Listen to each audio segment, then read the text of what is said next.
let's just think about, there's two kinds of content that you can create in YouTube. You can create evergreen content, which means that it's content that is going to be there for a long time. Now, the problem with the evergreen content is that it's going to take a lot longer to get more traction than if you create content which is trends. Now, which one shall I choose? The answer is both.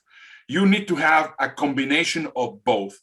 Why? Because if you create something which is trending, you will be able to get instant traction on YouTube. If you create something that is evergreen, it has less amount of searches.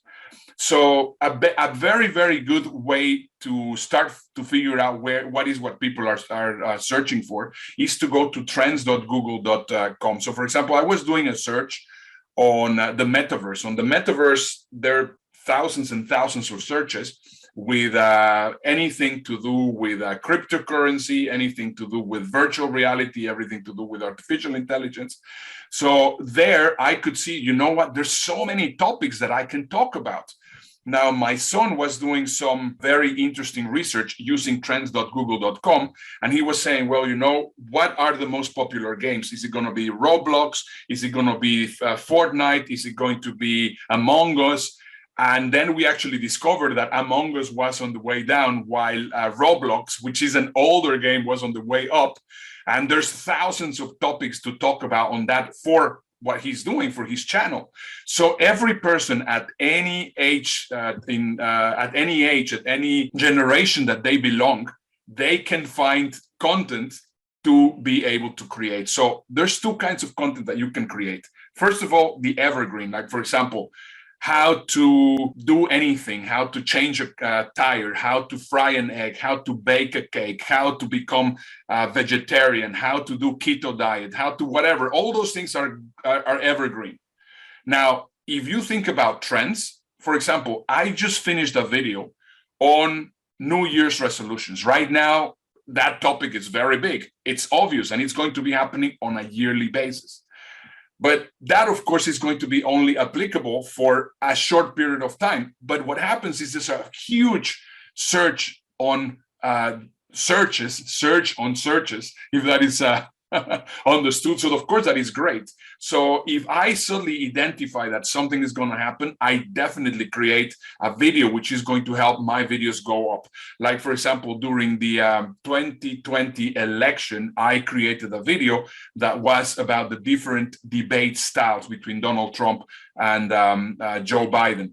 On the baseball World Series, I knew that there was a lot of controversy between what was happening with the Astros. If you're not a baseball fan, they were caught in a cheating scandal, and how actually they got out of it. So of course that's a leadership lesson, and I did it, and it really went off the hook when the Dubai 2020 exhibition just got started. I did a video on that, and then I got a lot of traction. So what you need to do if you want to be successful in 2022 and beyond is you have to think of some content that is something that you are doing on a daily basis. So for example, you, Dave, you do a lot of stuff on crypto, and you do a lot of stuff for men, and you do a lot of stuff in different things.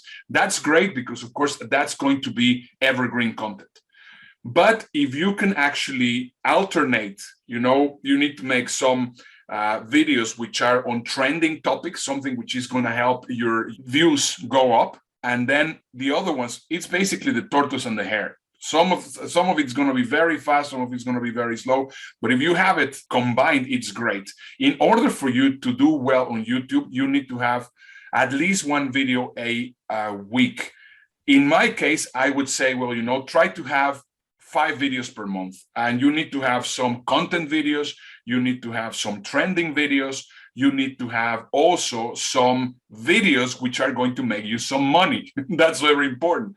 So whenever you're putting together your content calendar for 2022 and beyond, you have to say, okay, if I have to make 5 videos, think of, first of all, what's going to be a money video that I can make, a money-making video.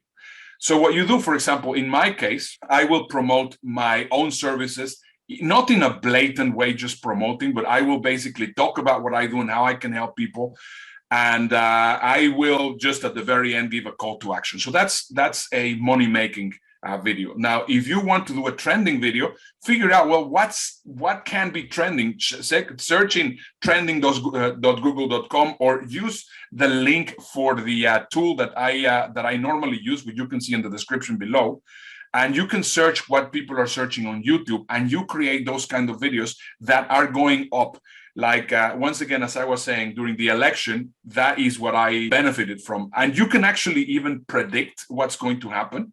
If you know, for example, there's going to be the Olympics coming up, or there's going to be the World Cup coming up, link it towards what you're doing, because you might not be able to talk about soccer, or you might not be willing to talk about the Super Bowl, but there's always things that you can link. I mean, if you think of, can you create that, Dave?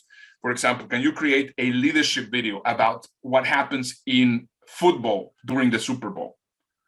Absolutely. So the more that you can use whatever is happening, whatever it is in the general zeitgeist awareness of society, that is going to give you a lot of better results short term. So we were mentioning, we have the first is the money-making videos, then the evergreen videos, then the other ones are content videos, which are going to be the ones which are going to be for the long-term kind of thing. And then, of course, you should do some videos which are a lot of fun for you, because you need to really enjoy the process. So that is more or less my strategy for 2022. And this is also something that anybody can do.